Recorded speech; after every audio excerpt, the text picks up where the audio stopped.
কাঠফাটা এই তীব্র গরমে গাছের পাতা পর্যন্ত শুকিয়ে যাচ্ছে। বৃষ্টির নামগন্ধ নেই কোথাও।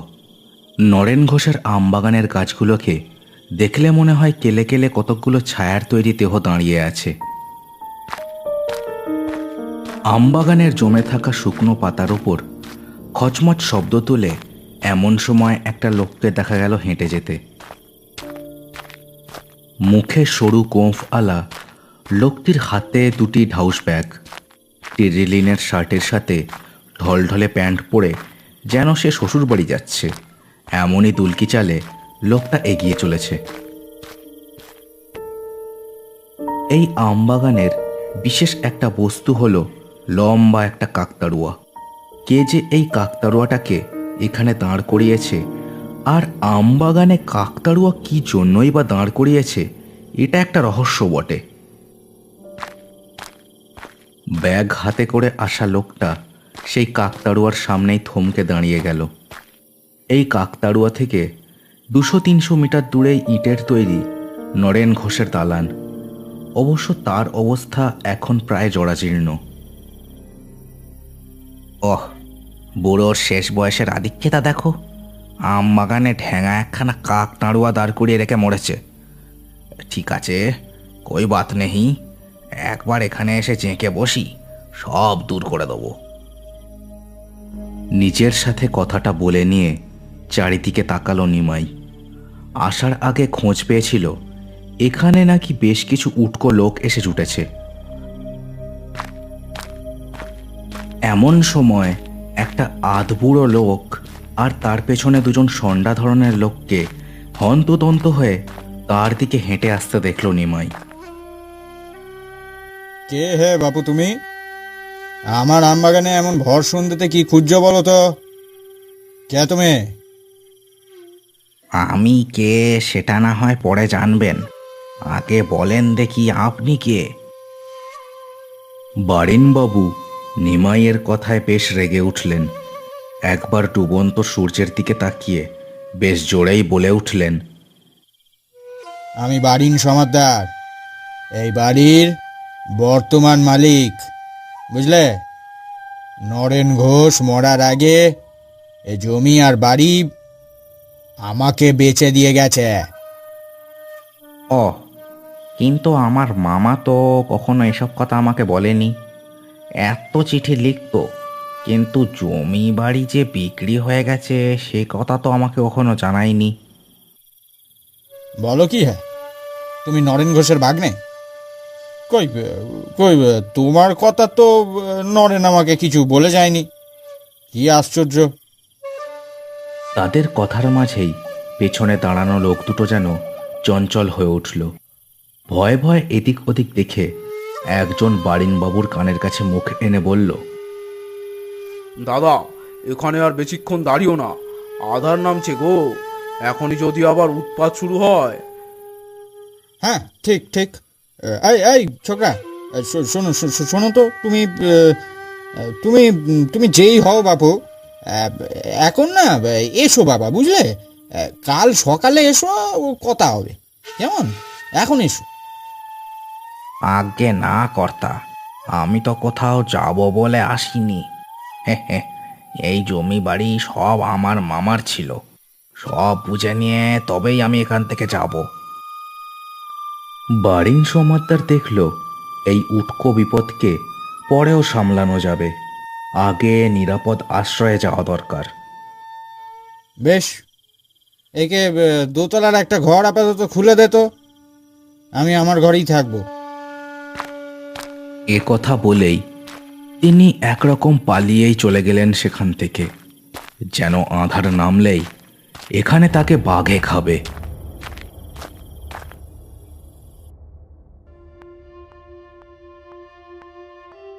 দোতলা বাড়িটার ছোট্ট একটা ঘরে নিমাইকে ঢুকিয়ে দিয়ে সন্ডা দুজন চলে গেছে সেখান থেকে। সে এখন লম্বা বারান্দার ধারে এসে দাঁড়িয়েছে। দূরের আমবাগানটাকে দেখে মনে হচ্ছে যেন ঝুপসি কোনো অজানা জগৎ। চাপচাপ কালো আঁধার এদিক ওদিক বাসা বেঁধেছে তার। এ বাড়িতে আগেরবার যখন নিমাই এসেছিল তখন তার মামা বেঁচে ছিলেন, কিন্তু নরেন ঘোষ তার এই ভাগ্নেটিকে দু চক্ষে দেখতে পেতেন না। দোষ অবশ্য নিমাইয়েরই, সে স্বভাবে ছেঁচড়া প্রকৃতির, মানুষকে বোকা বানিয়েই তার দিন যাপন হয়।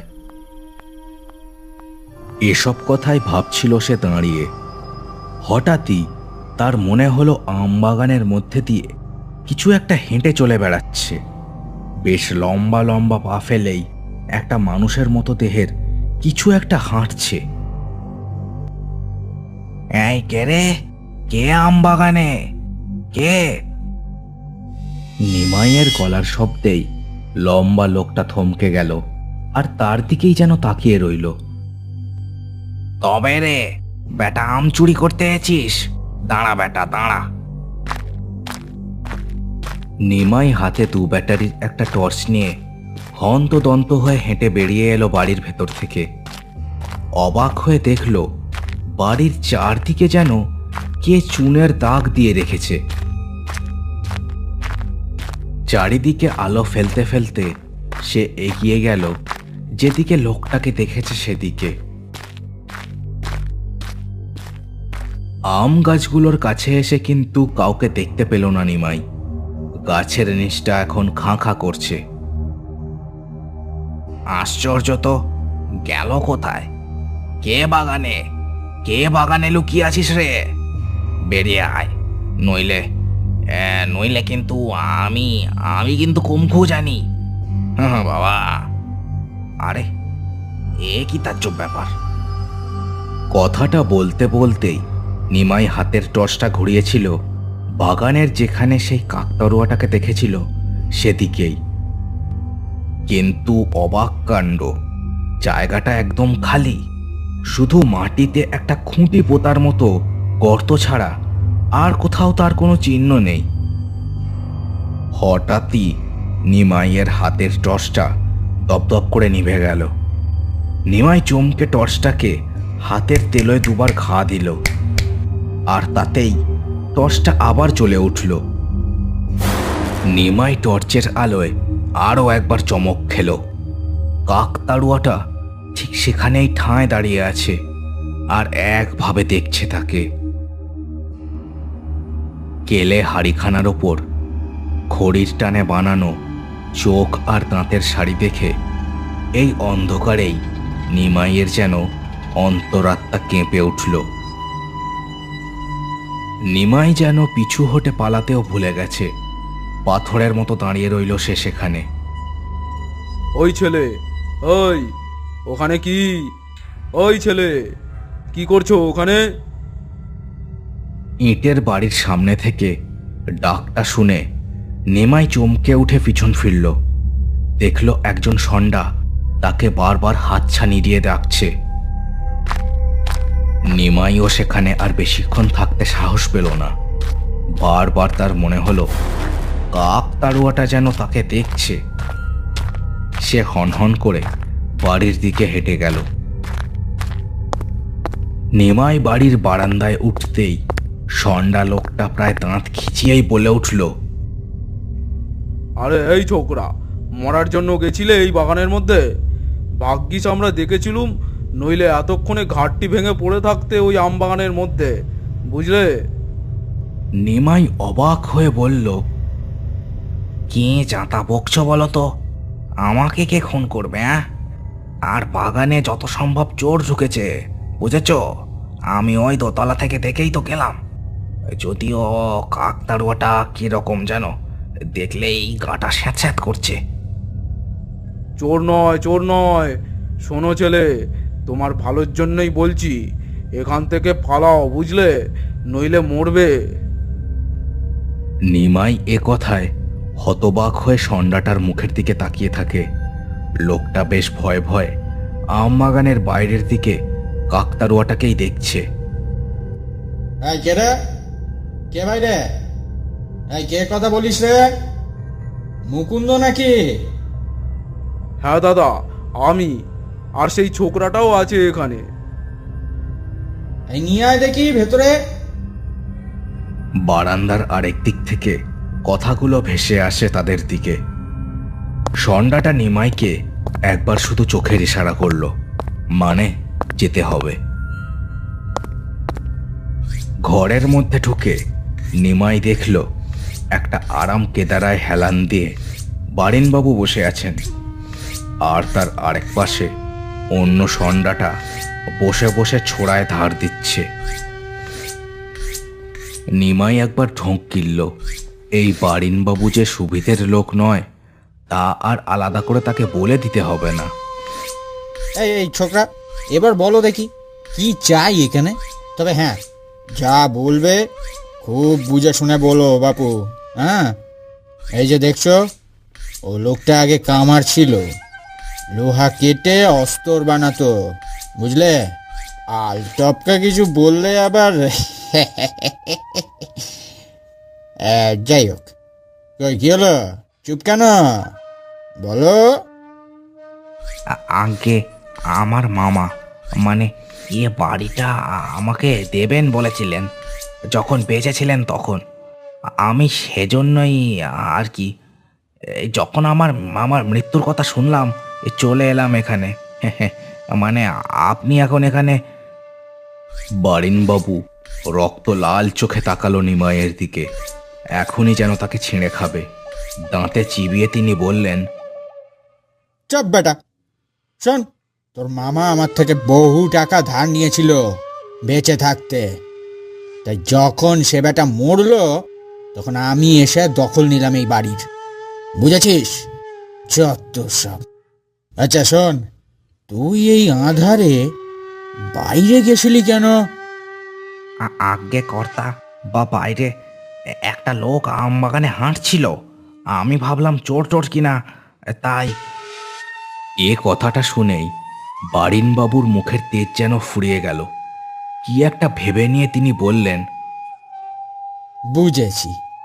শোন, এই বাড়ি আর জমি এখন আমার, তবে তবে তুই চাইলে উপরের একটা ঘরে মাথা গুঁজে পড়ে থাকতে পারিস, যদি আমার একটা কাজ করে দিতে পারিস। কি বল, করবি? কি কি কাজ কর্তা, কি করতে হবে আমাকে? আমি সবই করব। এ কথা শুনে বারিনবাবুর মুখে একটা কুটিল হাসি যেন খেলে গেল। নিমাইয়ের বুকটা স্যাঁত করে উঠল এবার।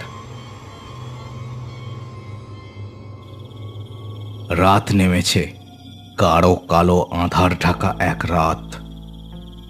ইটের বাড়ি আর তার চারপাশের আমবাগানটা দেখে মনে হচ্ছে ঠিক যেন ভূতেদের আড্ডা। এমন সময় দপ করে একটা মশাল জ্বলে উঠল বাড়ির দোতলায়। ষণ্ডা লোকটার হাত থেকে মশালটা নিল নিমাই। এ বাড়ি পাওয়ার জন্য সব কিছু করতে পারে সে।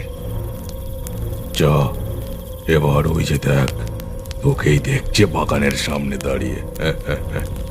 যা, কি আগুন দিয়ে দে, একেবারে যতক্ষণ না পুরো চলে ছাই হয়ে যাচ্ছে ফিরবি না, বুঝলি? যা। নিমাই মশাল হাতে বাগানের দিকে তাকালো। সত্যি কাকতাড়ুয়াটা যেন তাকেই দেখছে। সন্ধেবেলার ভয়টা আবার একবার তার মনে ছাপ ফেলল সঙ্গে সঙ্গে। মুখে আর কিছু না বলে মশাল হাতে সে চলল আমবাগানের দিকে। বাড়ির চারদিকের সেই চুনের দাগটা পেরিয়ে বাগানের মাটিতে পা রাখল নিমাই। সাথে সাথে বাতাসে কেমন যেন একটা পচা মাছের মতো বিশ্রী গন্ধ পেল সে। ভয়ে ভয়ে চারিদিকে দেখতে দেখতে নিমাই গিয়ে হাজির হলো কাকতাড়ুয়াটার সামনে। খড় দিয়ে তৈরি আকৃতিটার গায়ে ছেঁড়া জামাটার রং রোদে জ্বলে পুড়ে প্রায় কালচে হয়ে গেছে। কালো হাড়িটার গায়ে আঁকা চোখগুলো যেন নিমাইয়ের দিকেই তাকিয়ে আছে একভাবে। নিমাই একটা দীর্ঘশ্বাস ফেলে হাত বাড়িয়ে আগুন ধরাতে গেল কাকতাড়ুয়াটার পায়ের কাছে। হঠাৎ একটা খড়ের হাতের প্রবল চড়ে নিমাই ছিটকে গিয়ে পড়ল মাটিতে। কোনো মতে ঘাড় তুলে বিস্ফারিত চোখে যা দেখল সে ভয়ে গলা শুকিয়ে গেল তার। খড় আর কালো হাড়ি জুড়ে বানানো সেই কাকতাড়ুয়াটা ঠিক মানুষের মতো দু পায়ে দাঁড়িয়ে তার দিকে ক্রুদ্ধ চোখে তাকিয়ে আছে।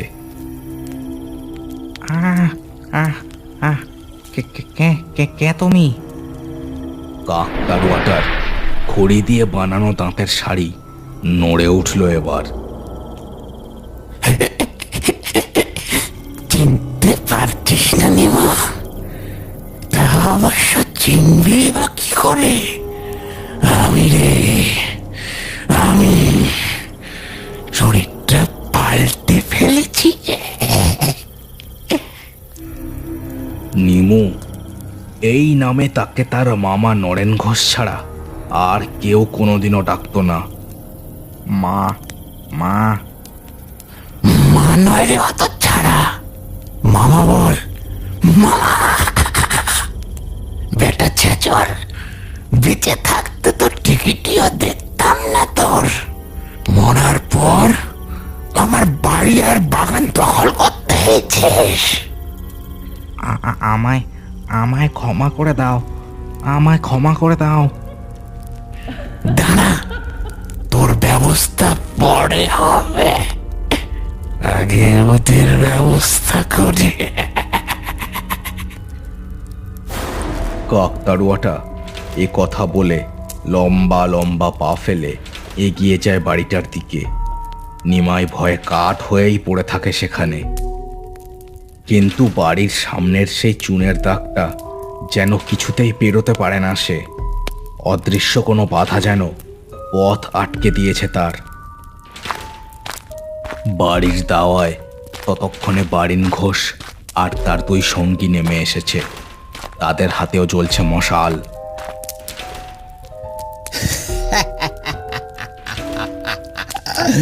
পারবি না, পারবি না, এখান অবধি পৌঁছতে পারবি না।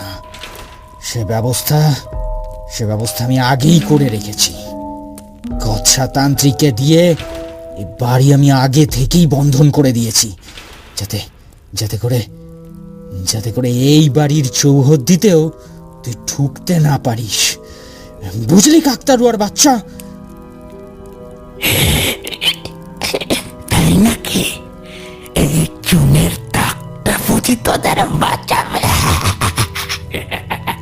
এ কথা বলেই কাকতাড়ুয়াটা একটা হাত বিশাল লম্বা করে খপ করে চেপে ধরে নিমাইয়ের গর্দানটা। তারপর সে ওদের তিনজনকে অবাক করে দিয়ে নিমাইকে ঠিক ছেঁড়া ন্যাকড়া বানিয়ে ঘষে ঘষে মুছে ফেললো চুনের দাগের খানিকটা। বেটা ওয়াকাল কুষাণ্ড, এতদিন পর আমার একটা কাজে তো অন্তত লাগলি। যা, পালা পালা, যা। এ কথা বলেই তাকে ছুঁড়ে ফেলে দিল সে আবর্জনার মতো।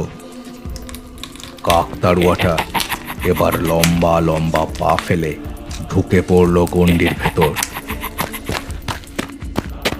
বারিন বাবু আর তার দুই স্যাঙাত প্রাণের ভয়ে দৌড়ে গিয়ে ঢুকলো বাড়ির ভেতর। কাকতাড়ুয়াটাও প্রবল অট্টহাসি করতে করতে তাদের পেছন পেছন বাড়ির ভেতর ঢুকলো। কাঁপতে কাঁপতে নিমাই উঠে দাঁড়ালো।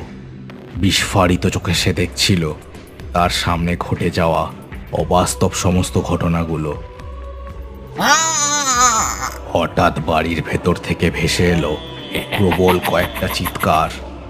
শরীর থেকে প্রবল আঘাতে প্রাণ বেরিয়ে গেলে যেমন শব্দ হয়, ঠিক তেমনই চিৎকার। আর তারপরেই বাড়ির ভেতর থেকে বেরোতে থাকে ধোঁয়া আর আগুনের লকলকে শিখা। আগুনের দাপটের ভেতর থেকে এবার বেরিয়ে আসে সেই কাকতাড়ুয়াটার মূর্তি। কেলে হাঁড়িটায় আর খড়ের হাতে তার লেগে আছে চাপচাপ তরল। কি দেখতে চাও তোমাকে? ওদের একেবারে জমের দুয়ারে পাঠিয়ে দিয়েছে। এই বাড়ি আমার, বুঝলি?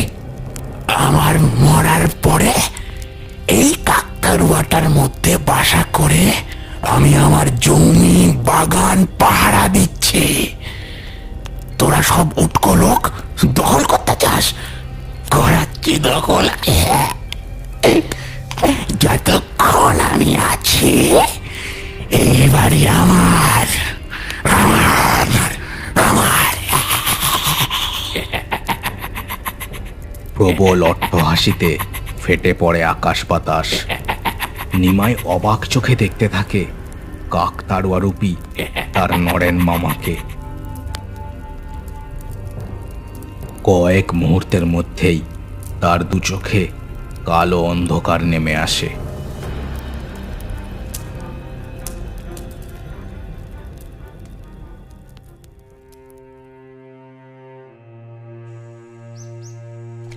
চোখে মুখে জলের ঝাপটা খেয়ে উঠে বসে নিমাই। চারিদিকে চেয়ে দেখে গ্রামের বেশ কিছু লোক তার দিকে তাকিয়ে আছে। এদের অনেককেই সে চেনে। এই তো বুড়ো তিলু মাঝি, বাসু জেলে, বাপন মাস্টার, সবাই তাকেই দেখছে। এই এই ভাই, তুমি তুমি তুমি নিমাই না, নরেন ঘোষের ভাগ্নে?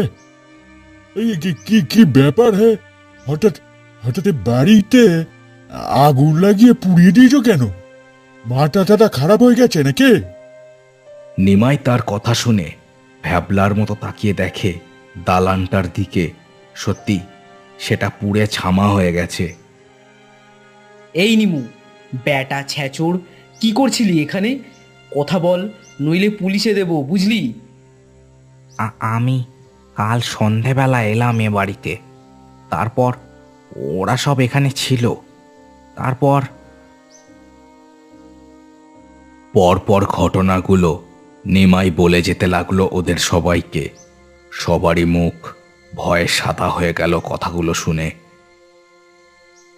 সব কথা শোনার পরে তিলু বুড়োই এবার কথা বলে উঠল। এই দেখো নিমাই, তোমার মামা মারা গেছে আজ থেকে প্রায় বছর খানেক আগে।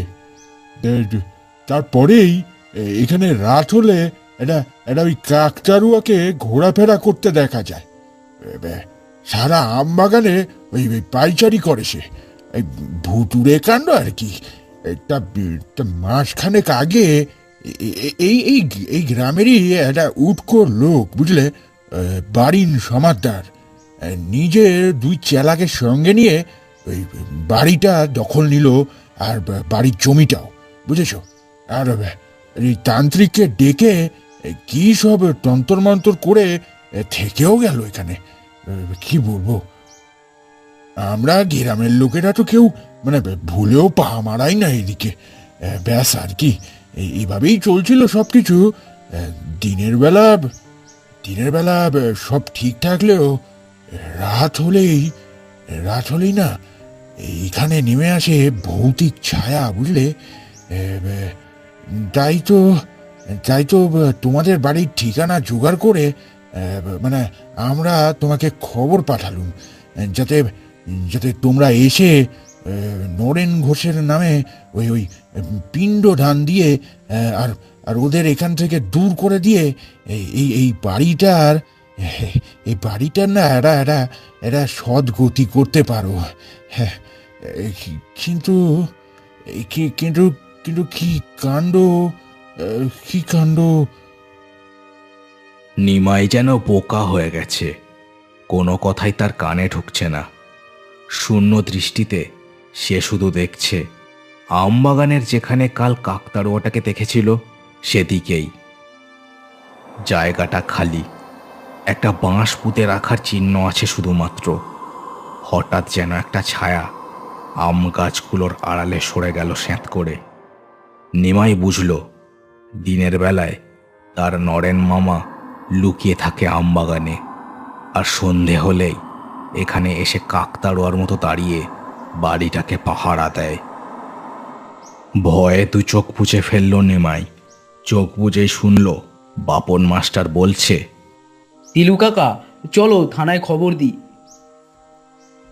একটা চাপা হাসি যেন ভেসে গেল নরেন ঘোষের বাড়ি আর আমবাগানের উপর দিয়ে।